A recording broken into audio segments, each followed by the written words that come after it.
ఒక అపాయకాల అనంతరం ప్రపంచం నాశనమైంది. మానవజాతి పతనమై మృతులు జీవులుగా తిరిగి వచ్చారు. భూభాగం ఒక విషపూరితమైన ప్రదేశంగా మారింది. అక్కడ బ్రతికి ఉన్న అతి కొద్ది మంది మనుషులు మరణించిన వారి నుండి తప్పించుకోవడానికి ప్రయత్నిస్తున్నారు. ఒక ఒంటరి వ్యక్తి పూర్తిగా నాశనమైన నగరంలో నడుస్తున్నాడు. తను కట్టుకున్న బట్టలు గాలిలో ఊగుతూ, చర్మం పలుచగా, శరీరంపై ఏ జీవం లేకుండా కదులుతున్నాడు. అతను ఒక జాంబీ. పైకి చూస్తే ఆకాశం బూడిద రంగులో ఉండి గాలి కుళ్ళు వాసనలతో నిండి ఉంది. ఒక కూలిపోయిన బిల్డింగ్ శిథిలాల మధ్య ఒక భూగర్భ బంకర్ ఉంది.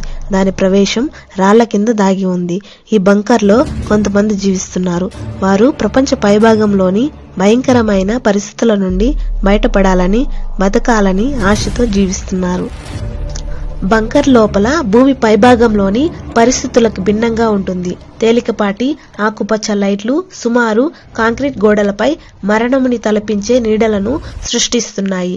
ఆ బంకర్ సర్వైవర్స్ లో జాన్, మరియా, సారా, డేవిడ్, ఇథాన్లు ఉన్నారు.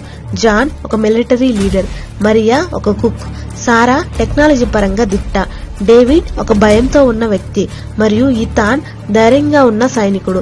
వారు అందరూ మారుమూల ఉన్న మానిటర్ చుట్టూ చేరి భయపడుతూ టెన్షన్ గా కెమెరా సహాయంతో బయట ఉన్న పరిస్థితులను పరిశీలిస్తున్నారు. హఠాత్తుగా ఒక గట్టి శబ్దం హాలులో ప్రతిధ్వనిస్తుంది. అందరూ టెన్షన్ తో బిగుసుకుపోతారు. సారా కెమెరాలను చెక్ చేస్తుంది, కానీ అసాధారణంగా ఏదీ కనిపించదు. ఇథాన్ ఏమైందో చూడ్డానికి ముందుకు వెళ్తాడు. ఒక టార్చ్ లైట్ పట్టుకుని వెంటిలేషన్ సిస్టమ్ వైపు వెళ్తాడు. అక్కడ నుండి శబ్దం వినపడింది. అతను నల్లటి మరియు చల్లని లోహ గోడల మధ్యలో ఏ మాత్రం సౌండ్ చేయకుండా, అతని శ్వాస అతనికే వినిపించేంత నిశ్శబ్దంగా ముందుకు కదులుతున్నాడు. ఇథాన్ ఆ భయంకరమైన చీకట్లో ఒక్కోనొక ప్రదేశానికి చేరుకుంటాడు. టార్చ్ లైట్ ని సరిగా పట్టుకోవడానికి ప్రయత్నిస్తుండగా ఒక నిమిషం అతని టార్చ్ సరిగా పనిచేయదు. నీడలు అతని చుట్టూ చుట్టుముట్టాయి. ఒక వింత శబ్దం, తక్కువ శబ్దంతో వస్తున్న ఆ సౌండ్స్ ని విని అతను ఆగి అక్కడ ఎవరైనా ఉన్నారా అని అడుగుతాడు. కానీ జవాబు లేదు. ఊహించిన విధంగా ఒక నీడ అతని టార్చ్ వెలుగులోకి వస్తుంది. అతను గాఢంగా ఊపిరి పీల్చుకుని లైట్ ని సరిచేయడానికి ప్రయత్నిస్తాడు. కానీ చల్లటి కోటు ధరించి ఉన్న ఒక చెయ్యి అతని చీకట్లోకి లాక్కుపోతుంది. కంట్రోల్ రూమ్ లో గంటలు గడిచిపోయాయి, కానీ ఇథాన్ తిరిగి రాలేదు. మిగిలిన సర్వైవర్స్ ఆందోళన చెందుతారు. మెల్లిగా అడుగులు వేసుకుంటూ ఒకరి పట్ల ఒకరు భయంతో చూస్తారు. జాన్ నియంత్రణ కలిగి ఉండడానికి ప్రయత్నిస్తాడు.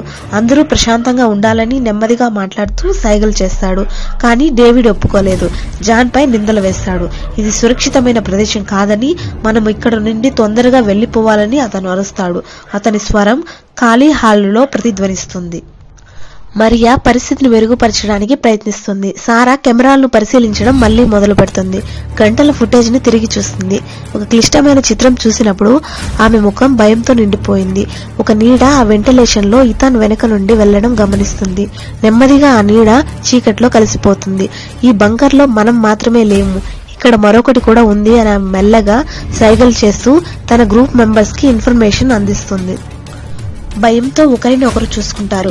వారు వేర్వేరు ప్రదేశాల్లో విడిపోయి ఇథాన్ను వెతకాలని డిసైడ్ అవుతారు. జాన్ మరియు డేవిడ్ స్టోరేజ్ రూమ్ వైపు వెళ్తారు. ఇక సారా మరియు మరియా జనరేటర్ రూమ్ వైపు వెళ్తారు. బంకర్ వారి యొక్క ప్రాణాధారంగా ఉంది. 15 నిమిషాల్లో తిరిగి మళ్లీ ఇదే ప్లేస్ లో కలుసుకోవాలని ఒప్పందం చేసుకుని వెళ్లిపోతారు. సారా మరియు మరియా జనరేటర్ రూమ్ చేరుకున్నాక ఒక్కసారిగా లైట్లు బ్లింక్ అవ్వడం మొదలు పెడతాయి మరియు జనరేటర్ రూమ్ డోర్ మూసుకుపోతుంది. మరియా భయంతో కంగారు పడుతుంది.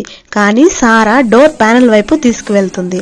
ఎవరైనా వస్తున్నారంటే, ఏదైనా సమస్య అని మనకు ముందుగా తెలియాలి అంటే పవర్ తీసుకురావాలి అని ఆమె చెప్తుంది.